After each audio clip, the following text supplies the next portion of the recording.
from North Africa to all of the Eastern Roman Empire borders by 1500. With more than enough manpower to spare, we've turned little old rump state of Byzantium into the greatest nation ever. So make sure to subscribe and leave a like. If we get 5,000 likes, we'll do the third part of this campaign, where we take it up to the 1600s and restore the Roman Empire with all of its historical borders, not just the Eastern Roman Empire borders. And do pay close attention, because I tried to explain a little bit more in detail in this particular video, so you guys can follow along and see how exactly you can really even maybe do better than me if you understand the basics of how Byzantium works in EU4. So to give a little bit of a rundown with our current Byzantine situation, it is 1466. We've secured most of the Balkans. We have the entirety of the coastline of the Balkans. The Hungarians managed to snipe some parts of Serbia and Bosnia, but we'll take those back, and we'll also be taking what's left of Serbia whenever our truce with them finishes in 1470. We managed to take over Wallachia, the coastline here in the northern bits of Anatolia, and we've essentially sniped Karaman, Ramazan, and Dulkadir before the Ottomans could. This is great because it's going to offer us an expansion opportunity within Syria as well as the Mamluk lands. We have an alliance right now with the Muscovites as well as another one with Aragon, but these are temporary alliance. Muscovy is likely going to stick around for a little bit longer because I don't intend on expanding into the east, and I would like to have a strong ally into the east, whilst Aragon is going to be part of our country at some point in the campaign, because in the long term we plan on restoring the Roman Empire borders. We have 20,000 out of 38,000 manpower. Our economy is not amazing, so we do have to fix that particular bit. Right now we have 7 loans totaling 913 ducats and 7 inflation. Now we could give indebted to the Emperor, which is going to give us 5 loans at 1% interest, so we can use these loans to pay off the older loans, which are 4% loans, and that way instead of paying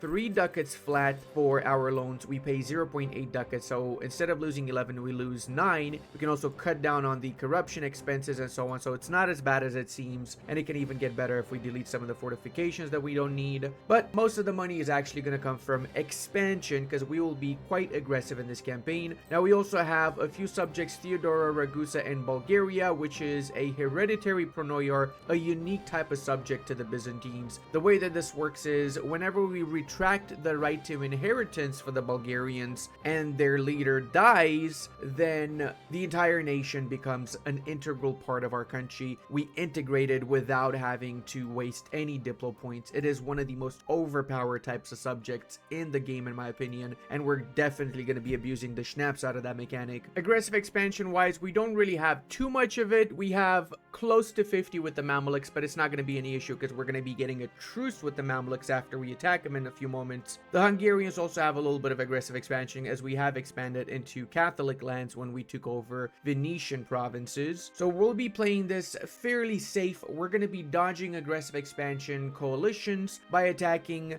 different religions, waiting for the aggressive expansion to go down, and whilst we're doing that, we're attacking other religions, of course, because Mamelukes, which are Sunni Muslims, will not care if we attack Catholic Europeans and vice versa. Now you guys probably also noticed that I've got a bit of a different camera. I've got a little bit of a different setup now, and I'm using no background. However, I'm only covering the outline of the mini map. I made sure of that, so you're not missing out on anything, okay? You're just not seeing the mini map behind me, and that's it. But I am curious what you guys think about this. I know a lot of people like the green screen more. It's just it's a little bit of an issue getting the green screen for me right now, unfortunately. Now we can actually end Latin favoritism, which will get rid of the tax exemption for Latin merchants from our nation. It is going to give us some pretty serious debuffs for 30 years, but honestly, the sooner you get this, the better. Enacting this decision is akin to us having to stop using mercenaries, or they're just going to be very expensive. Let me put this into perspective. Calicius Maximus, no more Latin favoritism. So in order to make sure that I don't have these mercenary companies, what I'm going to do is I'm going to recruit regular units, and I'm just going to use these mercenaries to get rid of my rebels. I will have quite a few rebels spawning in the next few months, so using the mercenaries to wipe out the rebels is a good way of not wasting my manpower pool. There you go. The Levants are doing a really good job. All by themselves, they managed to wipe out those Serbian scum. Let's see if the free company is going to be equally amazing. Kind of doubt that, but let's... No, I'm wrong. Well, to be fair, it does help that we have 4.8 morale of armies, which is actually pretty huge. And now we're also very close to getting a diplo vassalization vassalization in Italy, Bologna being the first province that we will be reconquering in the name of Rome on the Italian continent, and it's going to be done all through friendly words. That's it. Let's also make sure we retract the right to inheritance for Mr. Zimi's chest. It did piss him off a little bit, but their liberty desire is still significantly lower because we gave them back a lot of provinces in the war against the Ottomans. The first Age of Discovery ability that we're going to be going for is Justified War, which is going to make it significantly cheaper for us to take provinces. 10% aggressive expansion reduction is huge. And seeing as Karakoyunlu looks like they want to really be my friends, they have a friendly attitude towards me, I'm going to ally them just because I might be able to call them into the war against the Mamelukes, making it a little bit quicker to fight the Mamelukes. Or even if I'm not able to get them in the Mameluke war, at the very least they get less aggressive expansion with me after I take massive swathes of the Mameluke areas. It would appear we've outshined the Genoese, so we can get a new rival. Obviously that's going to be the Mameluke Sultanate. Funny how in the Middle Ages all it took was to disagree with somebody and you would have your head chopped off, isn't it? I guess you could say that it's amazing we live in today's age and not back in the Middle Ages, isn't it? I'm also going to be selling some of my titles here because I can basically get back most of that. We're up to 19.392, so if we just develop a few times, we should be up to 20%. And the extra money we took, we can just pay off one of our loans that was 4%. I know what you're thinking, Ludi, why don't you just pay these loans off whenever they pop up on your screen, because you're just losing a bit of money? It's because I will forget. First off, I am very forgetful, okay? And I might just use it for something else. I'm one of those really obsessive people that when I know I have to pay off a loan, I want to do it as soon as possible, okay? Especially if it's a 4%. That being said, we are ready for the war with the Egyptians. We have a few provinces. We got claims on Syria, so we're going to be attacking with the war goal being Antakya. Surprisingly, Fazan is not joining because they have a malevolent ruler, and that's exactly how you pronounce that, clearly. Now, I wish we had some artillery. We are a tech 6, so we're close to getting artillery pieces. Well, not really. We are actually very far from that. We haven't even embraced Renaissance yet. I'm kind of not in the mood of wasting all my money to embrace Renaissance because the Mamelukes are military tech 4. So we're actually fairly okay for the time being, militarily at least. Now, when it comes to developing, we could say develop the province of Macedonia, purge development decree, and get a little bit of production development in here up until we reach 20 crownlands, maybe a little bit of military too. There you go, boys. No more autonomy debuffs at all. As for the war with the Mamelukes, we have to be extremely careful because they are very powerful. Even with military tech 4, they have about the same amount of units that we have. So we need to make sure we have our units close to one another. So we actually got the war goal, which means that we're going to eventually be getting 25 war score from holding on to the war goal of Antakya. In the Western Front, there are some great news actually. Matthias Hunyadi acceded to the throne of the Kingdom of Hungary, which means that Ladislav von Habsburg is not getting the union for free. He can of course still attack Hungary to enforce the union, and he might actually because they're not allied, but then I might be able to get an alliance with Austria, help them in the war against Hungary in exchange for getting the Balkan areas that I am interested in, right? And would you look at that, we can now diplo-vassalize Bologna. Remember that as long as the targeted nation is not at war, you can still diplo-vassalize them. I know a lot of people get this confused. Ludi, how come you can vassalize them when you're at war? It does not matter that I am at war. What matters is that Bologna is not at war when I diplo-vassalize them. They're at war now though, because they joined my war automatically. Looks like the Mamelukes also managed to land in Constantinople somehow, but luckily for us, we are better. So we're going to be completely schnapple duping them. We're preventing them from switching over and going into Optimatoi, which means they're going to be stack wiped because they cannot go anywhere from the province where they navally landed in. So that's the double-edged sword of landing navally in provinces to take over forts. If you don't have an escape path and you don't have ships waiting for you to retreat to, you're gonna get stack wiped, boys. Also, it's time for me to get admin tech 4. I am very behind with admin technology, but it's fine. We caught up eventually. Now that means we can get our very first idea set, and I'm gonna go for a little bit of a weirder one this particular campaign. I'm gonna go for quantity simply because I can get 2 more pronoyers, one from the first idea and a second from when we fill up the entire idea set. Plus, some of the policies are pretty good. We're going to eventually go for trade ideas, which is going to give an extra 15% goods produced modifier. Alternatively, aristocratic ideas is also pretty well balanced. It does give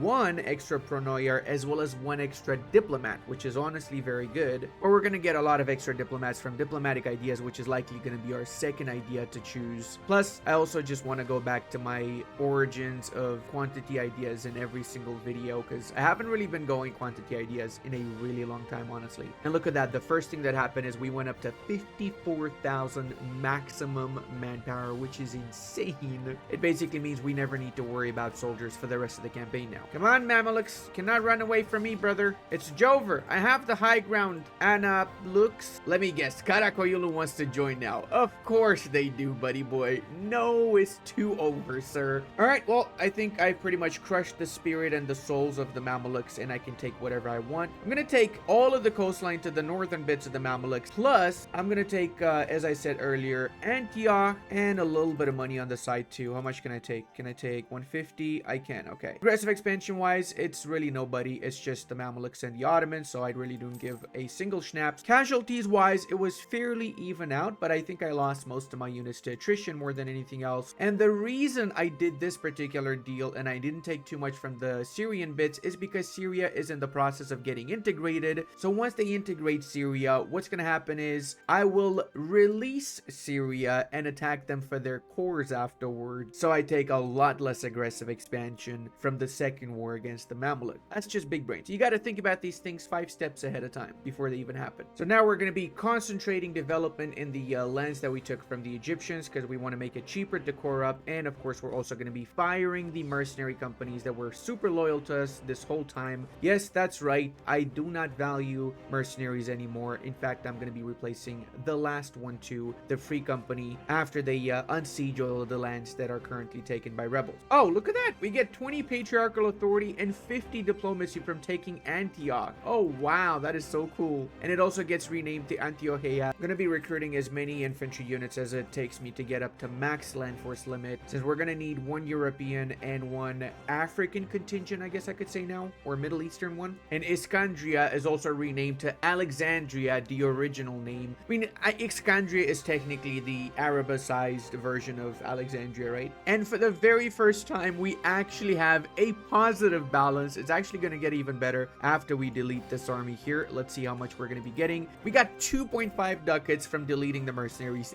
That is crazy. And you know what? I've seen Brittany inherit Burgundy way more times than I can possibly say right now. Well, gee, Hungary, would be a shame if I was to say diplo-vassalize your literal only ally before I attack you, wouldn't it? I do have to be careful in this war though, because they have the same military technology as me. I'm not fighting the Mamluks or some backwards nation. This is an actual enemy I need to be careful with. Oh my god, we inherited the throne of Bulgaria right before their army gets stack wiped. That is just, that's amazing. That's that's the 3rd army I got stack wiped by the Hungarians, so this is not going good. This is really not going good for us. We have to fall back and actually regroup right now. I may have underestimated the Hungarians, that is for sure, but I'm also the Byzantines and I've got a lot of manpower. Holy mother of dice rolls. Man, the Hungarians have been kicking my butt. What kind of generals they got, dude? That is crazy dice rolls they've been getting left and right here, man. I've got decent generals. They apparently have insane generals. On the bright side though, their manpower and their units is dwindling, so we should still be okay. Plus, we got the forts that allow us to march to the capital afterward. And we also have our 3rd idea, which means we also have 10% goods produced modifier, so our economy should be a little bit better afterwards. We can also do now the 3rd government reform, and we have the unique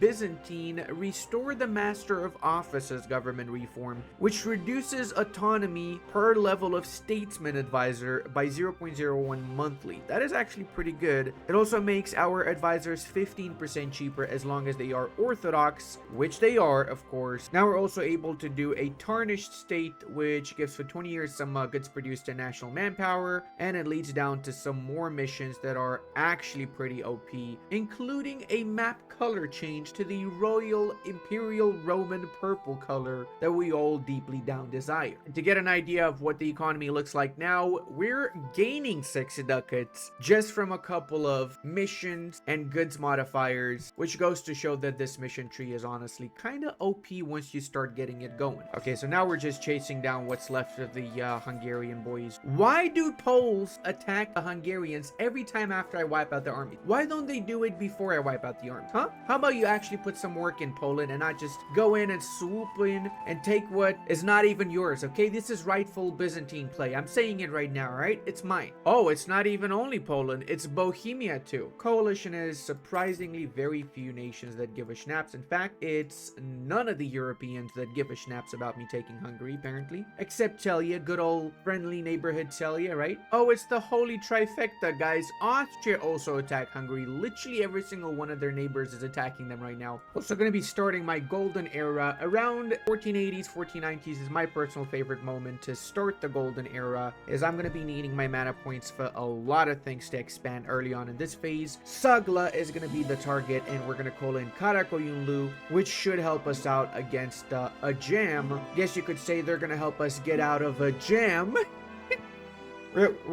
Because they're called final shut up, man. Goes without saying, the Ottoman War is basically a farce, because this is the whole Ottoman army right here. It's not me. I'm also going to be annexing Ragusa manually, fairly fast, and I'm able to do it because I enabled Scuttage on them as well as on Theodoro, so I can annex them during the war with the Ottomans, freeing up as such more diplomatic relation slots to get more subjects, which I can afterwards turn into more pronoias. Alright boys, we got our second idea set. As I said earlier, we're going to go for diplomatic ideas with our second idea, and we're gonna wait with getting more military ideas unlocked, because we do need military tech 7 so we get access to those cannons. And you know what, I actually thought of something. I'm a little bit upset that Karakoyunlu took control of Urfa, because I was gonna annex that, but I know it might seem like I'm a bad ally, but hear me out. We could easily piece out of this war with Ajam if we just offered some provinces from Karakoyunlu, couldn't we? I mean, if you think about it, it does technically mean that Karakoyunlu got us out of that jam, eh? Yeah, I'm literally the worst ally. I know. You know what? Might as well give this to Karakoyunlu too, since they occupied both. Screw it, man. Cancel their course too. Why not? Make sure they never existed. Because I'm a good ally. See, that's what a good ally does. It gave provinces to the ally as a good ally, right? Lose some, win some, I guess you could say. And there you go. The peace deal with the Ottomans will look a little bit like this. It's a fair deal in my opinion. Everybody wins, but mostly I win out of this deal, really. That also means we can do a few missions here. Asia Minor, which will convert the province of Smyrna to Greek, and the provinces of Aydin, Huda, Vendigar area will slowly start converting to Greek or Pontic via events. Eventually, we'll be converting the entirety of Anatolia to Greek. Looks like we also can get some new rivals because we've outscaled the Mameluks, and I'm going to be selling some of my ships. I don't really need heavy ships right now, and I don't want to disband them. I might as well just make some money out of these ships, right? Oh, look at that. We're getting 60 from the Aragonese. I actually got these ships for free from a decision, so I'm literally making money right now out of thin air. Now, I'm not sure how the hell the Moldavians did not become a junior member of Poland yet, but I'll take advantage of that, and I am in fact going to diplomatically vassalize them, because I'm really easily going to be able to do that after I get my royal marriage with them. Boomski, and there you go. I was right. We have 60 for 50, so that means we can literally diplo-vassalize them once we get 190 relation.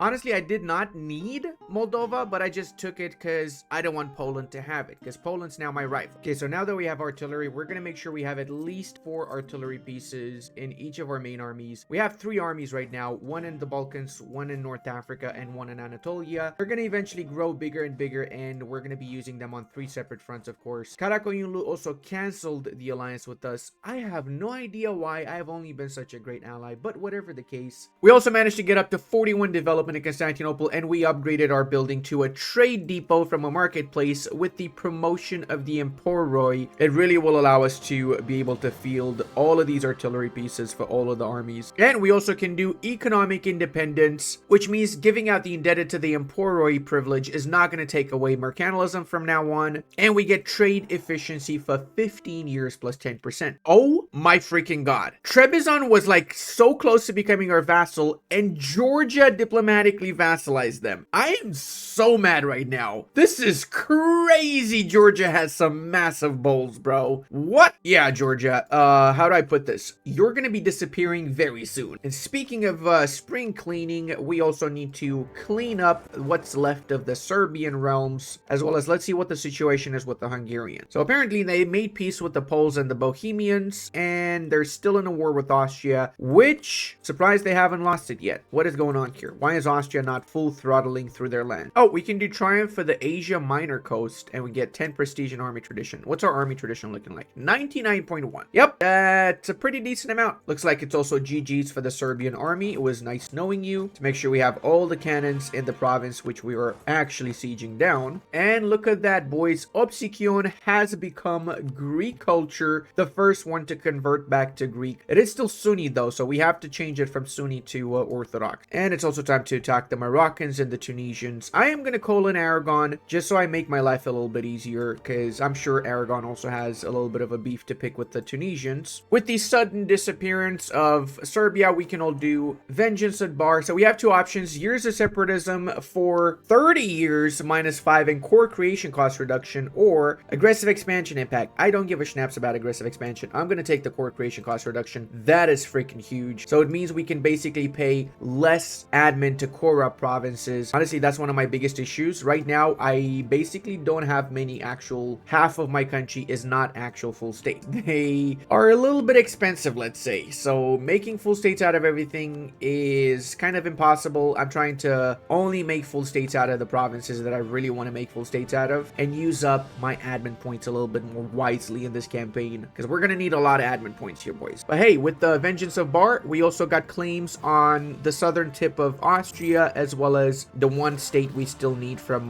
the Hungarians. These Tunisians are surprisingly weak, man. What's their tech level? 6! They're one tech level behind me, and they're that bad? Come on. I think that's probably because they haven't really fought many wars, so their army tradition is likely less. Let me actually check what the army comparison is like. They have only 3.1. I got 4.7. That is actually insane. That is genuinely insane of a difference. Seeing as Tunis is not here to help them, I think it's also time for us to take out Fezzan, because we like hunting pheasant, eh? Because it sounds like a pheasant. Yep, I am not funny at all. I swear every time I look at the province of Abydos, I think about Stargate. You know, the planet, the first planet they go to, Abydos. I'm just weird, I know. And it's absolutely GG's for Tunis. Surprisingly, the Aragonese gave us control of these lands in Morocco. I was kind of expecting them to want the provinces for themselves, but apparently they don't. Morocco has cores on everything here, so it would be very smart for me to actually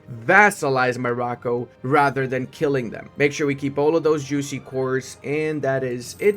Beautiful. Welcome to the vassal swarm, Morocco. Glad to have you over here. Now, we could pay off their debt with their money that we took from them, which makes them loyal.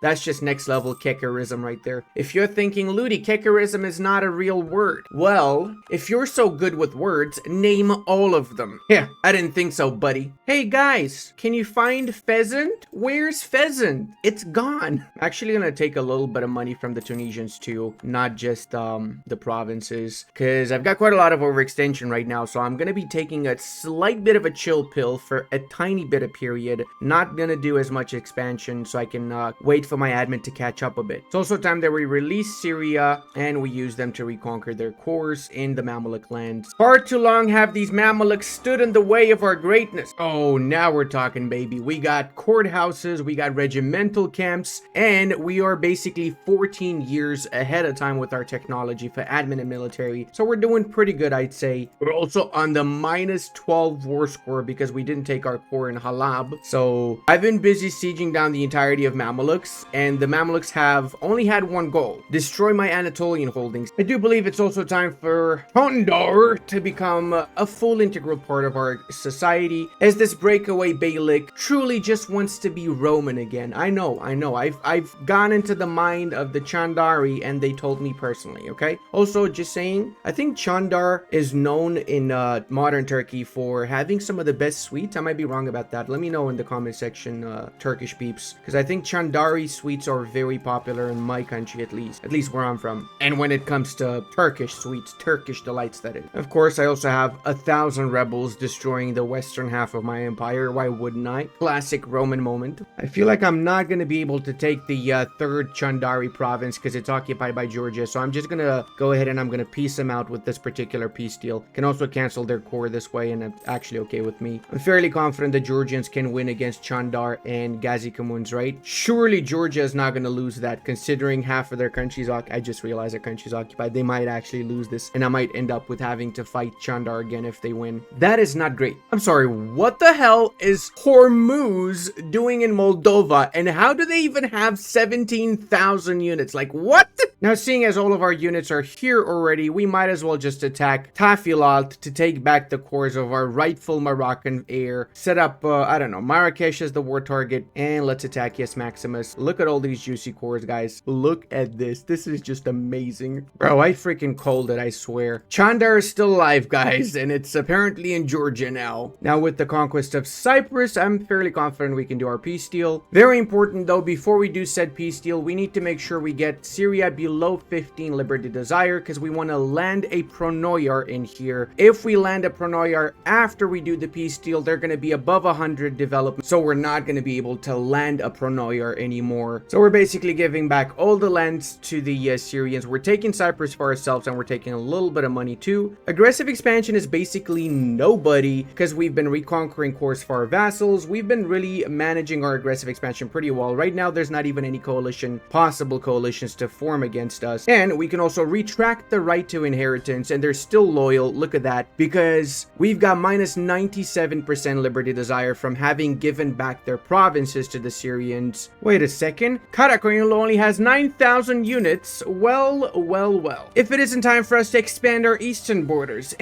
No, but seriously though, I'm taking everything. You guys suck. I need to make sure all of my beautiful borders look amazing, and we have the entirety of the Anatolian region and the Iraqi bits. I'm pretty sure the Iraqi bits are also Roman, if you ask me. We do need another general, so let's get one, and we can do apparently one more mission now. The theme system. Oh, this is huge. Now this unlocks a unique government reform, the theme system government reform, which gives manpower in primary and accepted culture provinces plus 25, and also boosts up our Eugenes land rights privilege, which no longer costs autonomy, and will give 10% land force limit modifier, and we get 100 reform progress. That is insane. We can also restore the Byzantine navy now, and eventually we can get sea fire, which gives galley combat ability till the end of the game plus 10%. Now we have two options with our theme system. We can centralize or we can decentralize. Centralizing allows Pronoyas to be non-hereditary by default when we establish them, and we get 1% crown loans when we inherit a Pronoya every 5 years, as well as land fire damage till the end of the game. Decentralizing, on the other hand, gives us an extra 4 Pronoyars, and we can get mercenary manpower and discipline. I'm gonna go for the centralization, thank you very much. I feel like that is what I need right now. Ooh, Crownlands 50%, that's gonna be an issue, I think. Yeah, I'm actually below 20% right now. That's really not good. Why would you still siege Damascus when you're getting attacked by clearly superior Byzantine units? I would have ran 1,000 miles by that point if it was me. But no, Karakoyunlu generals be like, oh, we can take them. We can totally take the actually insanely overpowered units when we have military tech 6. Of course you can, clearly. Now I'm also going to be deleting my forts in Cyprus here and bringing my fleet into port, because I don't think they actually have an enemy fleet, do they? Also was thinking about the fact that in EU5, these areas have a lot of Christians. That's actually pretty good, because in 1337, even in 1444, there would have still been quite a few Christians throughout the Middle East. Kinda sucks that, you know, in EU4, you only see the majority, not the actual amount of population of different religions and such and cultures and so on, right? So I'm really happy to see population making its way back into EU5. I feel like the best thing about EU3 was the population system. The way it scaled everything was amazing, right? So having that back is just a massive W. Okay, so we've gotten all of the lands back for the Moroccans. Let's make sure we transfer these provinces to Morocco. Also, am I the only one that every time I pronounce Morocco, I want to go like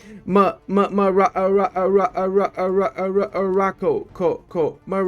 Am I the only one? Why do I always have that at the back of my brain when I say Morocco? Am I just strange? Please tell me some of you guys also feel like that, you want to say that. We're gonna do the same thing with the Moroccans. We're gonna lower their liberty desire so we can make them into a Pronoyar before we do the peace deal, of course. I really hope the Genoese do not attack these rebels, because I would love to get these islands without having to attack Genoa, because they're allied to the French. They are, right? They're not allied to the French anymore. Okay, Okay, well, I'm taking that shit back. I'm gonna wait till they give me a core on Schio as well, though, because they gave me a core on Lesbos by sieging it down. And there you have it. They did give us both of our cores, so I'm gonna be attacking them. These lands are gonna be mine once more. Also, I might take a little bit more out of Crimea, because that's also rightful Byzantine clay, everybody knows. Truce is also over with the Ottomans, so we're gonna be attacking them too. Now what are you thinking? Ludi, you said you're gonna be chilling. When does the chilling happen? Right after this war. This is the last one, I swear. I'd say this is a pretty good chunk of land we can take from Karakoyunlu now. Boom shakalaka. That is, if I'm not mistaken, the entirety of Anatolia under our control once more, which means we can do the Avenge 1071 mission. That's going to give us until the end of the game governing capacity, missionary strength versus heathens, permanent claim on the Mashriki area, and culture conversion will extend to the entirety of the Anatolian region. Now we also have three options. We can continue to convert to Greek, or we can accept Turks. No, we're going to continue to convert to Greek, obviously. It's not even an option. Who would even think of the other one as an alternative? Not possible. We also can do a few more missions. Princes of the Yazis, which gives Trebizond center of trade upgrade, and until the end of the game, cost of advisors with rulers culture minus 10%, so that's minus 25% with the other bonus that we had from earlier. And we can also do Antioch and Jerusalem, which gives permanent claims on the entirety of Egypt. So let's check our diplomatic map mode. Look at that, guys. Look at that. That is just insane, brother. What on earth?